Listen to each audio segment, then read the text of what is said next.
the bottom, the stops, the levels where he wants to go, and if you're the last one to get out, could be quite frustrating, quite a long ride, and it's actually quite impressive. I mean, in China, people get now, I mean, they have like, when they come too late to work for the third time, they get fired. So you can imagine what's happening, in big, tall skyscrapers, at 9 o'clock in the morning at the lobby, people want to start running up because they want to get too late.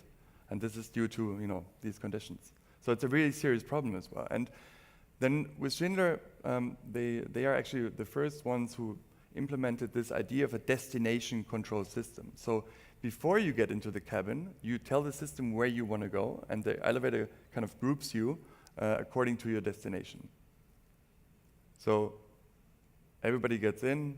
That's of course, very idealistic, but everybody's super happy because it's a kind of it's highly sophisticated algorithms that calculate the shortest ways for everybody. And that's an interesting paradox, because you think if you ask everybody in the room, it's like, okay, where do you want to go? If somebody wants to, it get chaos. But through these technologies, and these algorithms, we actually can, increase the system intelligence. We can increase the system efficiency as well. And of course, most importantly, the experience for the user. So this concept on the right, this idea of this destination control, we want to take from a vertical stack in skyscrapers and take this to an organization horizontally laid out as neighborhoods. So think of your destination in a level now as a neighborhood in a city. And then group people accordingly to the same destination they have, and through in the optimum condition in the above ground and underground routes, transfer routes, bring them to their common neighborhood, and then distribute them for the last local mile.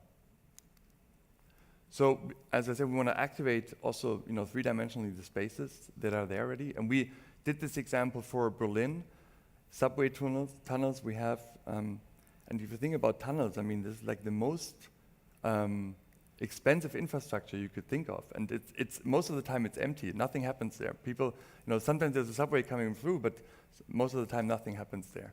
And Elon Musk came up with this. It's called the Boring Company. Boring. But no, he actually, I think he released this video 2 weeks ago, saying like we should have more tunnels and bring cars down, into these tunnels and have like multiple levels. I think we have the same gridlock that we are experiencing today on one level. We just have the same thing, on the other level. So I'm not so sure about this idea that you put a Tesla down there. I think we have to reinvent this thing that goes down there, basically. And that was what we tried to do with the designers from Audi. And we looked at the functional architecture of a car. Basically, you have the powertrain in the front, you have the cabin for most of the time 4 people, and then you have the door. The designers who worked with us, they say door is such a painful moment because they design this beautiful object and then somebody cuts in the door, basically. So it's a really painful moment for them. I think the door should be like an integral part of the system. It should actually be, the entire vehicle should be a door, basically. So what we said, let's first of all shrink this vehicle down to 1-seater, and say the whole perimeter becomes a door now, and then have this powertrain that's a decoupled peripheral powertrain, and so loosely bring them together. And so this is the kind of smallest unit of this kind of collective mobility concept. It's called flywheel, basically. As I said, this door is actually the most important part, because now it can couple with other units. So from a 1-seater, it could grow into a 2-seater and so on, in both sides. And the interior is now, there it is. So you have the most of the space you have now in front of you instead of behind of yourself. And then it can also turn into a logistic mode for transporting goods, because it of course works autonomously. You don't have to drive it.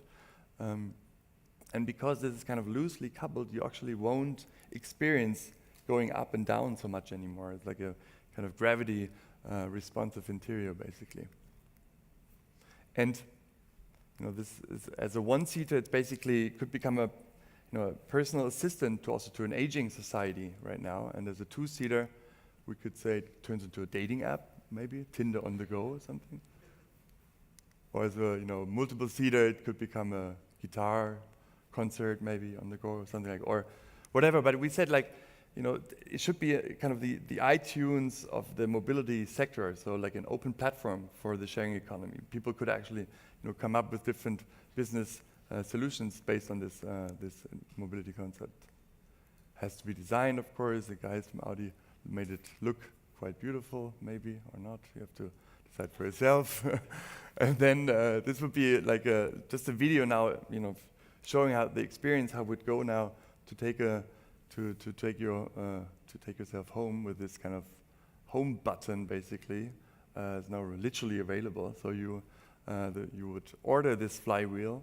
You would summon in, basically it comes, picks you up, and then you would ride home smoothly, silent, electric, right? Silent.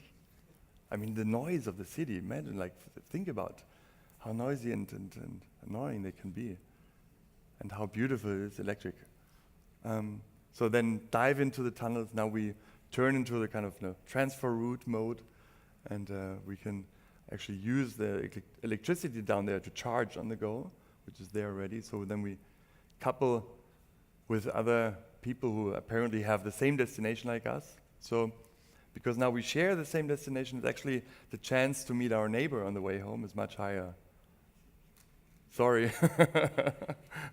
You have to have it, or you have to like it or not. But I think we have to force people to talk more again. Like we have to enable communication rather than disabling it. But I mean, so this would be kind of a illustration. Sushi Subway, right? And these people now, so they seem to have a different direction. They want to go somewhere else now. So okay, bye-bye. They take off. Oh no, we arrived. Yes, we arrived now to our kind of destination neighborhood, and turn back into the local mode. And we together with our neighbor. Right now it's two flywheels together. And this is really bad resolution, but okay. This is now the kind of this mobility landscape that can also grow into the third dimension at the top. So the idea this was a Berlin street before, just as a reminder. This is how we look in the future, of course. But the idea really is to say, can we multiply public space through these mobility concepts? This is maybe the biggest unit, this flywheel, but with the e-bike, walking, can we start to layer public space, three-dimensionally? And so this is now the last mile. We've taken the route home. So, and because these mobility concepts, they're shared and they are autonomous, so they don't have to be parked anywhere, because they're silent, because they're small, and because they are CO2 neutral, we can actually now really renegotiate these spaces for mobility and e-mobility, and really design neighborhoods focused on people and not on these machines. So we arrive at home, we say goodbye to our next door neighbor. Bye-bye. Hope it was a fun ride. So, but when we go to sleep, and rest, I mean, these kind of, think of them as robots. They can do other jobs for us during we sleeping. They could actually, deliver parcels around the city during night. And this is how I hope in the future we will at some point have these kind of mobility concept that are seamless, three-dimensionally, and kind of on demand, basically. So how can, I want to now explain a little bit how we think that these mobility concepts will translate into the urban environment, and we call this the urban shelf. And this is, as we think of urban environments right now, the streets on the bottom, and then the privatized space into the z-axis. And we actually want to think of this as an inverted concept. So from before we start duplicating, multiplying privatized space, we want to now first start with the multiplication of public space. And actually, instead of like, designing kind of objects, we want to design basically wholes. So from, these plates could be designed through the movement of people, the flow of people, through the flow of air, and through the flow of light. This kind of, how this urban shelf, these layers could be then designed basically. And, the basic elements would be structure, to hold it up, of course, the platforms, the floors and the ceilings, the circulation for whatever mobility concept would be, and then, of course, the built-in units for housing and for commercial purposes and so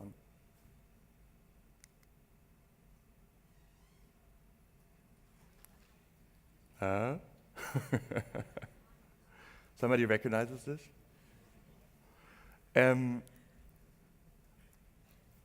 think it's, for me it was very, important moment yesterday actually to go and visit.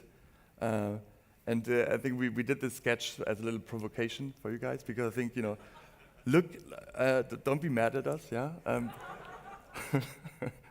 But think of it as, as a structural, spatial, condition, not as a shopping center or community shopping center, but it could also be for living. Could be, maybe. We discussed about this yesterday. That's the proof. Amata's sitting right there. We discussed about how big could this be scaled up? What if we include living there and not just commercial units and functions? And could this be, we think of this more as neighborhood scale, not just the building scale, but how big should it become actually? How big could we scale it up? Facebook average 383 people was a neighborhood maybe design. The 4 blocks in Barcelona are around 5,000 people. So I don't know, somewhere between 500 and 2,000 people maybe as a neighborhood design, as a size. And I think that's for us a really important slide to say, on one hand we have architecture design that thinks about buildings, and that is driven by private interests, an investor, a client, and so on. And on the other side we have urban design, which is really driven by the public kind of sphere, and it's about negotiation of different kind of needs and desires. But I think we really have to think about the scale in between architecture and urban design. I think neighborhood is like really, we should teach that at school. I think that's really an important scale that we have to focus more on, about neighborhood, because it highlights the aspect of the community. Because the urban design is simply too big to scope with that, and architecture is too small to realize that. So I think we need that third kind of scale in between. And that's, we say it could be driven by these mobility concepts. Doesn't have to be, but I think that's as a starting point. That's how we see it.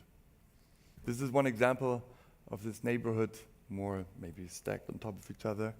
The structural system of a building. So far, the elevator core helps to hold the structure up. We say split it, so we actually can use floor plates that are mostly carrying themselves. They're so heavy to carry themselves. But now they actually can help span in between those cores. They're part of the structural system. It works. We proved.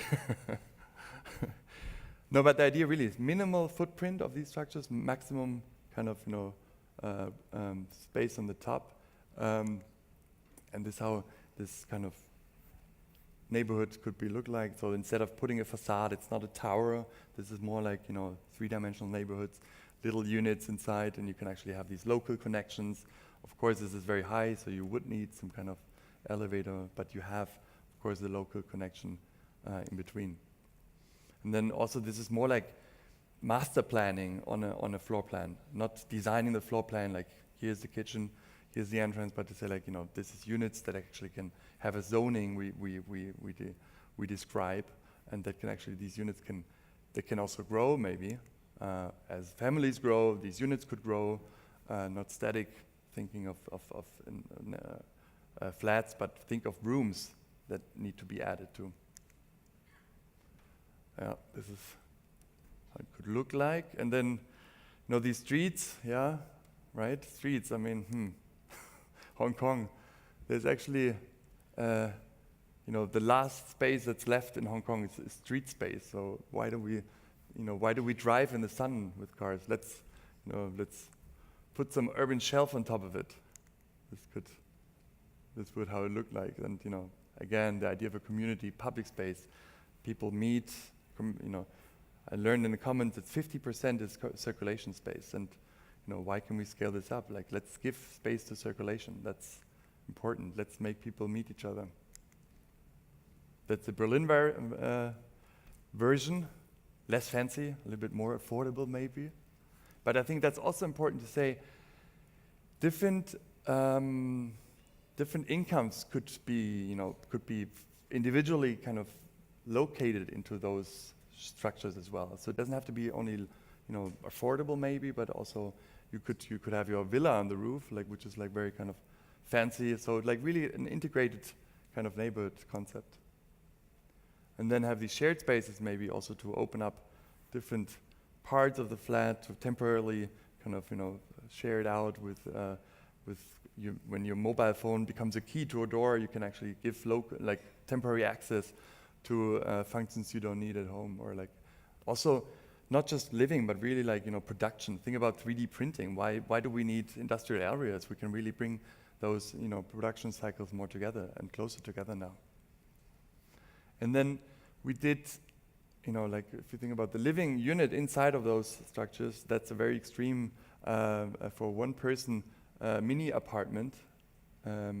Mini, yes, we worked on with a South German car manufacturer on that. I'm not allowed to tell the name, but the idea was to say, like, let's shrink it down to maybe 30 square meters per person or 2 person, and have more kind of a public shared area and a more private zone to the back. But then maybe open it up to say, how could this unit talk to our neighbors? And, you know, like this idea of a foldable structure that could open up and combine functional kind of moments with your neighbors temporarily as well. And another site, you could say, for these mini apartments could be street spaces. In Berlin, we calculated that we have around 5.7 million of, you know, potential space in the city. That equals to almost 200,000 people who could live in this area. So if we think about densification of our cities, like the cities which are there already, so, you know, activating that parking space once we don't need to park anymore because we ride shared and autonomous, then we can, you know, turn those sites, a very extreme site condition, but to say you know, design around them like kind of living units that could be also, you know, connected to each other, could grow, and to say like this is the idea of a kind of a new neighborhood that, you know, starts to grow within an old neighborhood. Also have like a community kitchen maybe on the ground floor and then living on top as well. But then it's like the sides are maybe more closed, and like it's open up more to the length of the street, so it also gives you privacy and the idea of light. So, you know, really designed around those streetscapes basically. And so, I mean, this really tries to sum up basically what we want to achieve, like, you know, interconnected neighborhoods. So again, like not just architecture, not urban design in the other extreme, but really have this kind of neighborhoods that are then interconnected, subways and so on. Flying buses, somebody wants to talk about flying buses with us now. But then so we have the chance and to take these ideas and concepts and, you know, go to talk to other people. We even we had the chance to work with students in Brazil on this urban shelf idea at a conference in Rio, and then we went to the Morro de Providencia. And now it becomes a bit, you know, now that was maybe more kind of very kind of utopian, and now we try to really bring it down to reality. Like, as I said in the beginning, now it tries to become more realistically. And learning from Rio, that was an interesting kind of time we had there to say this shelf is actually an interesting concept to combine top-down strategies with a bottom-up kind of movement. So people could, as in a favela, build their own structures, 1 story, 2 stories maybe, but into that shelf. So it's kind of an organized, like cleaned up favela condition almost. And that was the idea really about participation. So people, you know, if you integrate them in the planning, in the construction of the neighborhood, they identify that space. And I think that's also something we should, you know, in the highly industrialized, you know, building process, we should not forget, like, how can we actually use low tech to activate people's participation? And then, of course, this strategy, and as we in Germany had 2015 so many Syrian refugees coming, there was a big discussion starting about housing. How do we want to? We have a housing crisis already in Germany, and this almost 1 million refugees from Syria just, you know, added to that basically. And it was actually for the architecture community a very kind of interesting moment, because there was discussion coming up again about like affordable but high quality housing. And so we also try to participate in that with the idea of this urban shelf and the low tech construction. And we talked to people who did reconstruction in Syria, and they told us basically we don't have anything but clay. That's the only, you know, material they basically have. If I go back, you know, these structures are, most of these buildings, or some of them buildings, are structurally still intact, but the facade was kind of falling in from the detonation wave, but the structure is still intact. So it's about really facade construction. So this is actually, we could argue that that's a shelf as well. People have to finish the kind of the facade. And that's what we're now implementing in south of Germany, and starting construction this summer. And I'm really happy that we get to this moment now that we say this tubing urban shelf. Basically, on the very left, you see the basic framework, the flooring, much smaller scale as I promised in the beginning, but its circulation is part of its structure, infrastructure. And then, with the help of refugees, we want to, you know, install the facade with rammed earth stones, this clay material, and they are actually quite easy to produce. That was important to say, like, it's really do-it-yourself construction method, but still doesn't look like, you know, it has an aesthetic kind of, you know, kind of importance of this rammed earth walls, which are extremely beautiful if it's a whole wall basically. And with these stones, they're almost 50 centimeter long. We actually can kind of, you know, come closer to this kind of aesthetic basically. So this shows the process, the shelf structure, then the fitting out of the exterior facade with clay, and then this is how it will look now at the end. And we start building this now with a local, you know, housing development or company, basically Kreisbau, Tübingen. And again, mobility, even if it's just, you know, walking, but it's still a design driver. Like, you know, fire regulations made us even add more stairs, which I think at the end works out quite well. It's quite nice to have, like, you know, this kind of, you know, like a landscape of stairs cases basically. So this is like an intermix. We start with refugees, we have student apartments on the top, we have a roof garden for the neighborhood, like a workshop at the ground floor, and more refugees. And then these units, so again, like the ideas that we had from the urban shelf, like, you know, from private to public, do we say we live through these units are actually, you know, we have a north orientation and a south orientation. So you sleep to the silent north, and then you have this bathroom as a kind of natural kind of blocker between the more private functions and the more public functions towards the balcony access to the south. And then this balcony access is now not this kind of hallway that runs through, but it has these pockets always to, you know, to kind of give also, you know, to identify each unit basically. And then this kind of landscape of staircases. You could take probably a different way home every day, a different path basically.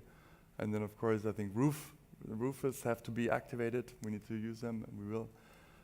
So these are the, you know, just quick floor plans showing that, like, there's highly regulations how much square meters exactly the the room has to have and can be and so on, because it will be turned into affordable housing after we have it for refugees. And this is the student apartments. They look like super narrow, but I think of them as more kind of two-faced kind of apartments, one to the north and one to the south. This is how it looked like. Yeah. And then, really the idea of like, if we this community, the idea of like building together, like it also, people identify with this, with their built environment much stronger, I think. And really, like, what we hope, but we don't know for sure, but it would be fantastic if just one of those people actually takes that knowledge back to Syria maybe and really, distributes that thinking over there and like really helps to contribute to the reconstruction of that. And I think that's, so we have a Syrian refugee also, who comes by to the office and kind of helps us developing this further and like testifying basically, or like testing if it's possible actually. And I think this, we got really excited about clay somehow. It's such a beautiful material, like it's the oldest, of course, the oldest building material, but it can really contribute to like a circular city metabolism, I think. So from an excavation, from preparation, installation, then recycling, kind of circular kind of metabolism basically.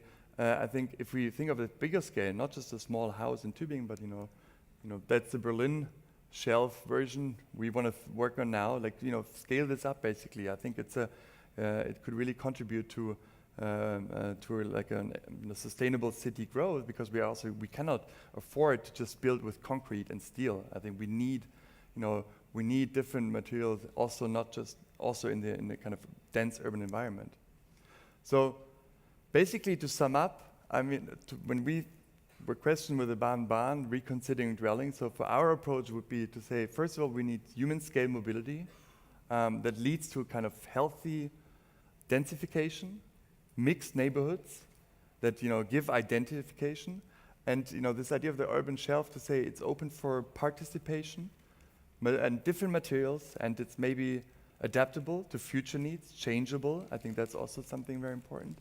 And with having this said, I would say thank you very much for your attention.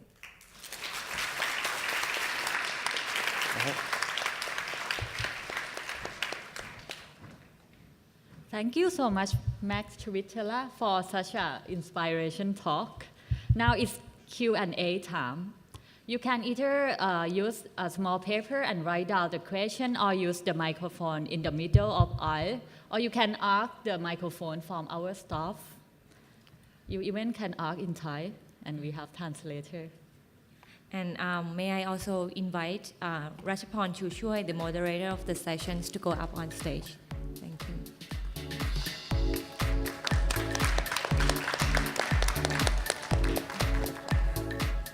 Good afternoon, ladies and gentlemen. It was extremely interesting projection of the future, I have to say. Meanwhile, we're waiting for the questions from the floor. I would like to start.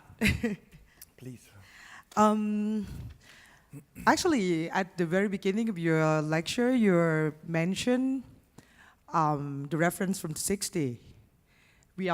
I think many of us fell in love with those very, in a way, utopian, dystopian movement of Archigram, Super Studio, or even the Metabolist. From your presentation, I think it's very, in a way, utopia.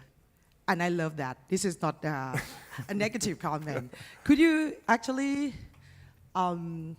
elaborate on this aspect, how you relate yourself to this movement of the 60s, or how you see yourself in relation to that, different standpoints, or taking some inspirations? Well, all that. First of all, the 60s are like heroes, yeah. So of course. So we don't want to relate to them. We just we want to be inspired by them. That's how we think. And as I tried to explain with the slide about showing the world population at that time, I think they were far ahead of their time, because I think there was no need to think like they thought at that time, because urban environments were not so didn't have that pressure as we have them today. That's one thing. So there was not the massive need to think like this. And the other thing is there was not the technology that could help to translate these structures, or build these structures, circulate through these structures, and so on. If you think, Constant was one of the first ones. He talked about the Homo ludens, who was like, this, free-floating, somebody who who gets paid for having a good time. I mean, the Instagram kids today, Of course. they are exactly what he was describing, basically. And so I think, for me, the 60s are more relevant, or they actually turn into reality. We just, as architects, maybe. You mean after 50 years? Yes, exactly. Yes, exactly. So I think, the need was not there to think of this, and the technology was not there. So that's why also maybe it just, happened to be in books, basically, and that was it, basically. Paper architecture, exactly. Yeah. So it's more like inspiration. Yes. Like they were ahead of their moment. I also think, of course, maybe it's turned maybe sometimes too big, but their inspiration, and if we try to, make it a bit more graspable, maybe a bit more kind of controllable, I think they should be built. I think we should start building like that. Support structures, infill, all these concepts that, that were there already. We should really start with them again. To continue what we discussed last night as an introduction, we have to say that in a way you work as an architect, but on the other hand, it's not. So how do you see yourself on this standpoint? Well, I was before we started the studio. I was very an architect. I was, Too architect. Yeah, no, I'm working on commercial projects, and and so I thought then at some point, how do you contribute to what's happening out there? And as an architect, What do you mean, how to contribute as an architect? yes, Can you elaborate on this a little bit? yes, yeah, what I mean, what is it? I mean, is it a beautiful facade, nice shapes? I think it's I got so bored of that, basically, and it's okay, how can we open up our discipline and start to talk to mobility providers, because I realized, well, they are shaping our cities. Audi and BMW is shaping our cities, not architects and urban designers. So that's why I thought we have to start talking to those people, and take responsibility as architects and urban designers, and say, well, approach them, go to them, even of course, I mean, if I would knock Schindler's door and they'd be like, what the hell do you want here? Who are you? As an architect. As an architect, and it's well, I think I want to share some thoughts with you guys, and then they I knocked again and again, so I search for your kind of the collaborators, maybe the ones you hate the most, maybe that's the one you should approach, maybe. Or So you hate elevators? No. I mean, not. I don't hate them. It's not at all. They really we talking in Schindler with the kind of the innovation department. They're it's really amazing what they are open for. They think totally beyond the elevator. They think in circulation flows, people flows, and they told me one thing: make people happy. Don't think about money. Don't think about stuff. Think about make people happy. That's the main goal, basically. So I'm saying this: what you see as a problem, as the elevator and the car is a problem.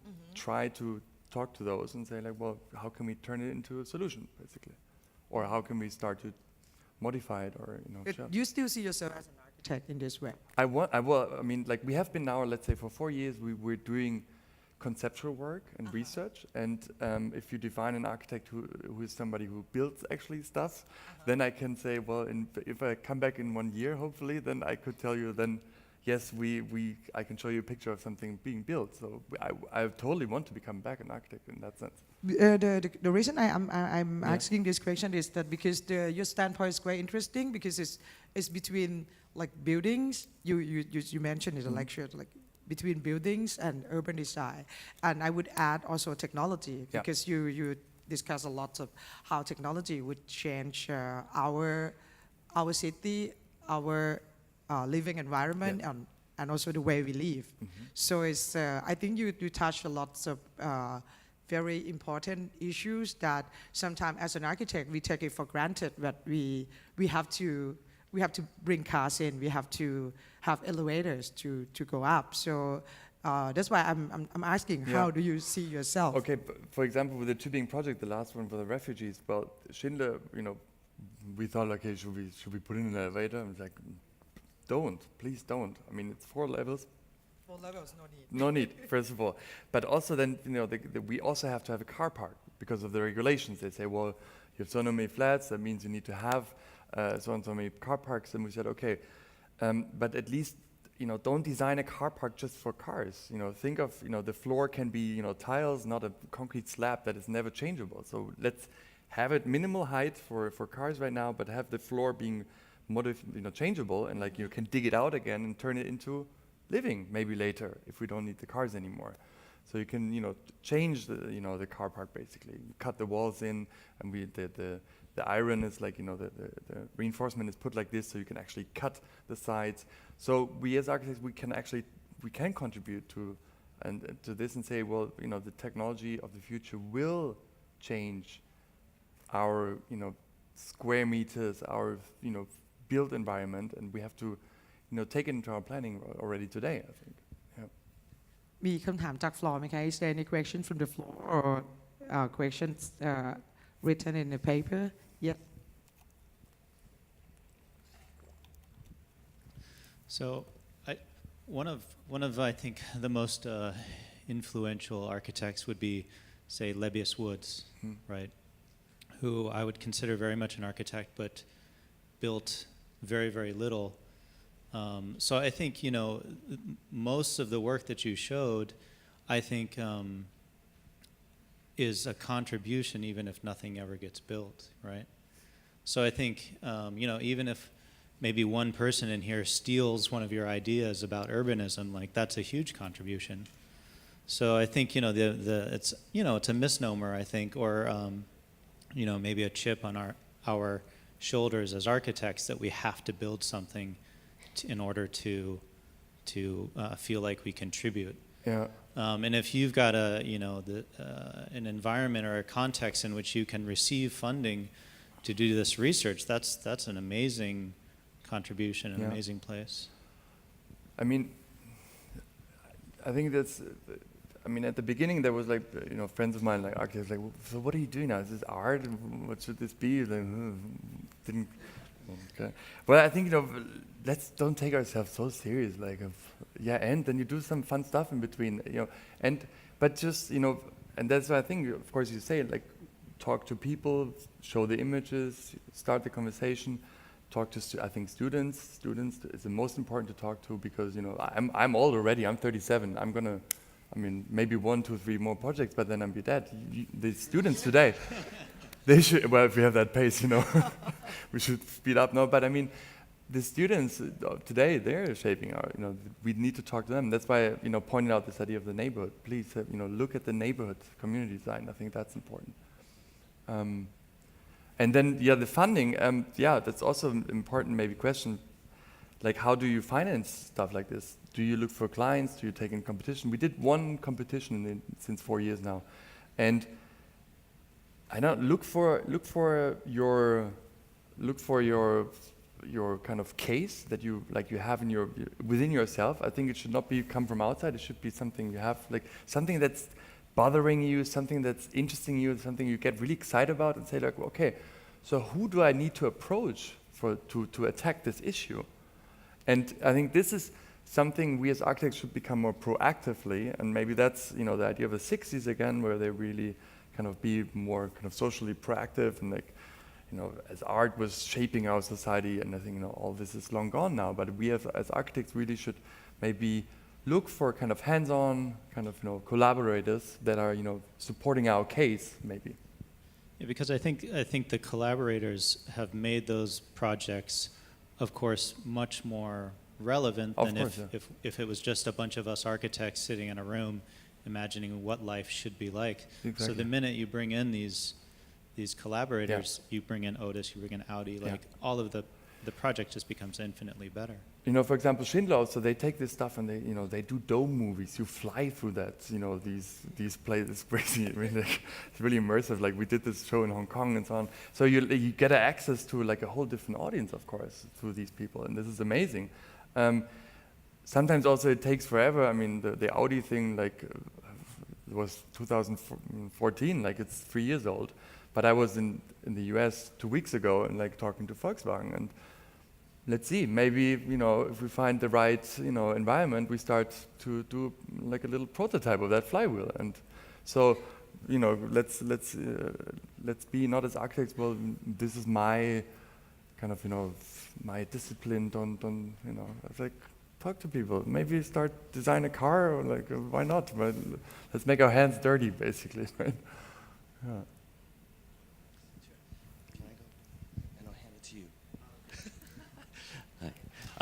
Your images were incredibly mind-opening. It's great. But the slide that really hit home to me and made me see your work in a different way was what you did with PB Amata Commons. It made it real, because your big ideas were collaged with all these messy elements that made it real for me as a person in Asia and Bangkok.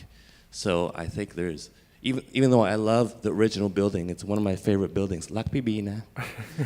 I love the Commons, I go there every week, but seeing your collage made me see how great that building is, because it's an open building, it's a flexible building, and it was flexible for somebody who came halfway across the world and made you see something different. Yeah. So that image was really important to me. I'd appreciated that you came and you did that image for us. It's just a comment. Scared. I was really scared about this image. Like, we talked with our friends. But I was like, okay, I'm just this German who can, I even had a Buddha in there, like, and we said, like, let's take the Buddha out. It's like, that's not good. No, but really, like, thanks that this is, it wasn't, we not get beaten up for this or something. we like, it's appreciated. That's good to hear. That's cool. I come from Sri Lanka, which is a developing country.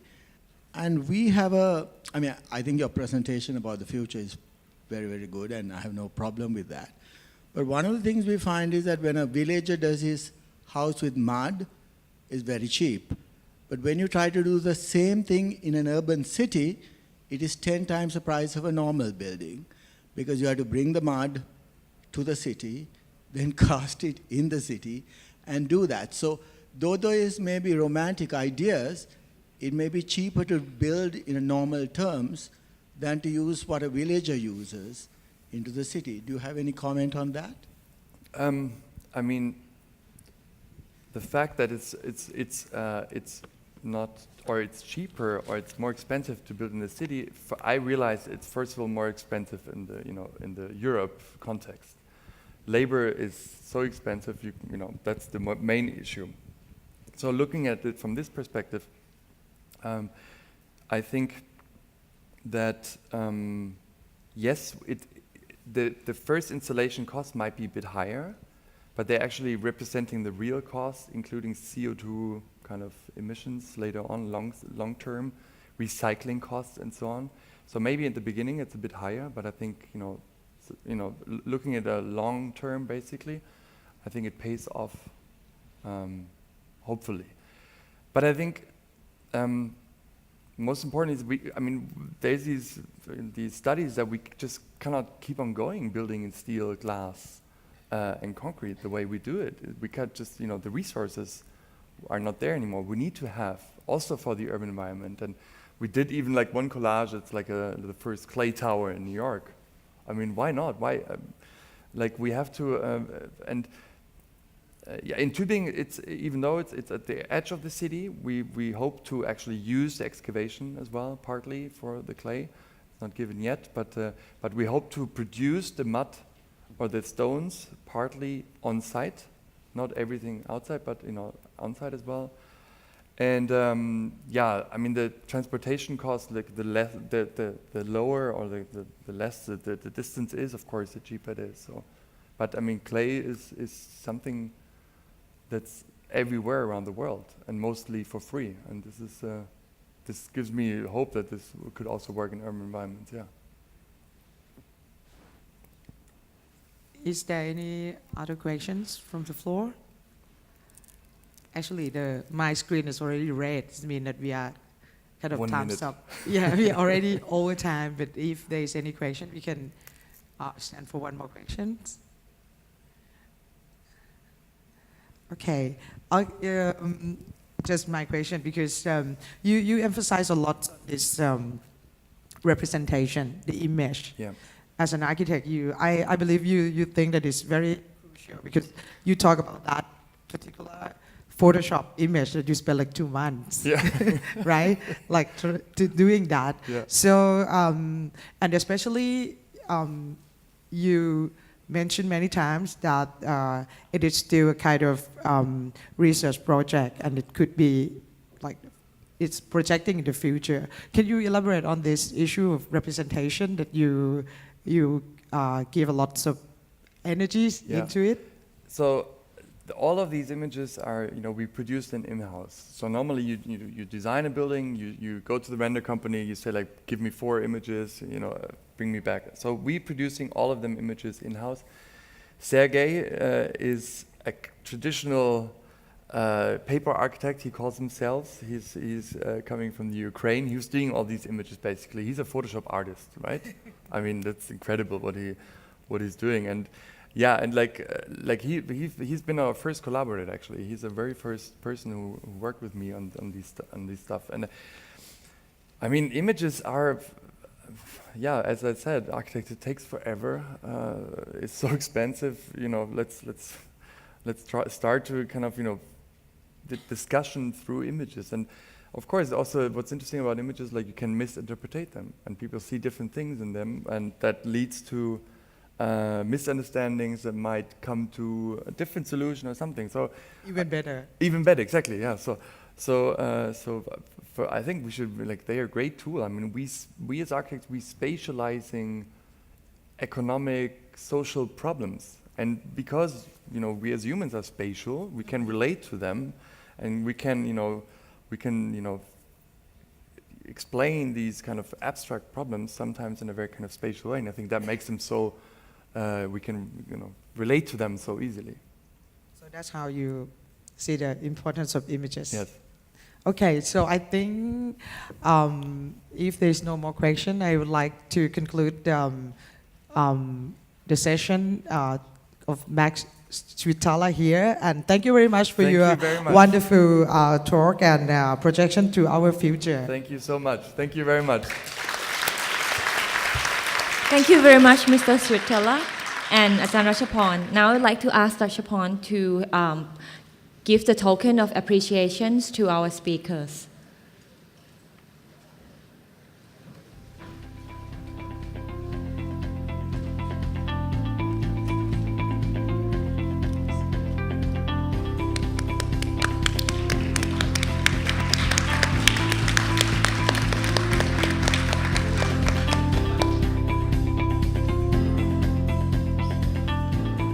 โอเคค่ะก็ขอบคุณมากนะคะแล้วก็จะขออนุญาตประชาสัมพันธ์ข่าวสารของสมาคมเป็นภาษาไทยนะคะซึ่งทางสมาคมสถาปนิกสยามจะขอเรียนเชิญสมาชิกและผู้สนใจเข้าร่วมกันนำเสนอบ้านที่ถูกออกแบบให้สอดคล้องกับพัฒนาการและความเปลี่ยนแปลงในช่วงรัชสมัยแห่งการครองราชย์ของในหลวงรัชกาลที่ 9 ระหว่างปีพ.ศ. 2489 ถึง 2559 นะคะเพื่อดำเนินการรวบรวมและตีพิมพ์ลงในหนังสือบ้านในรัชสมัยของในหลวงรัชกาลที่ 9 โดยสมาชิกและท่านผู้สนใจสามารถดูข้อมูลเพิ่มเติมได้ที่อาสาเว็บไซต์และอีเมลที่ขึ้นไว้บนจอณขณะนี้นะคะโดยมีขั้นตอนการส่งข้อมูลคือถ่ายรูปบ้านในสมัยรัชกาลที่ 9 จากนั้นสแกน QR code และกรอกข้อมูลและอัปโหลดรูปบ้านของคุณขึ้นบนเว็บไซต์ค่ะค่ะและอีกหนึ่งโครงการนะคะชื่อโครงการ Halodex Architects สำหรับทั้งสถาปนิกและนิสิตนักศึกษาซึ่งเป็นส่วนหนึ่งของโครงการอาสา Dialog นะคะที่จะประกอบไปด้วยหลายกิจกรรมเลยก็ประกอบไปด้วยการจัดนิทรรศการนะคะการอบรมเชิงปฏิบัติการระยะสั้นและการเสวนาเชิงวิชาชีพและวิชาการโดยจะมีสถาปนิกจาก Halodex ผู้ออกแบบสถานทูตออสเตรียมาบรรยายในวันที่14มิถุนายนนี้และจะจัดเวิร์กช็อประหว่างวันที่17มิถุนายนถึง30กรกฎาคมซึ่งผู้สนใจสามารถส่งพอร์ตโฟลิโอได้โดยตรง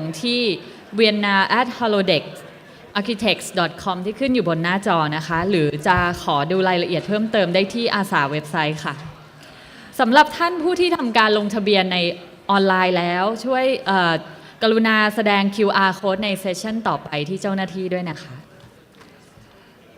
Thank you very much. We will resume at 4 p.m. for our last sessions of the lecture. Thank you. Thank you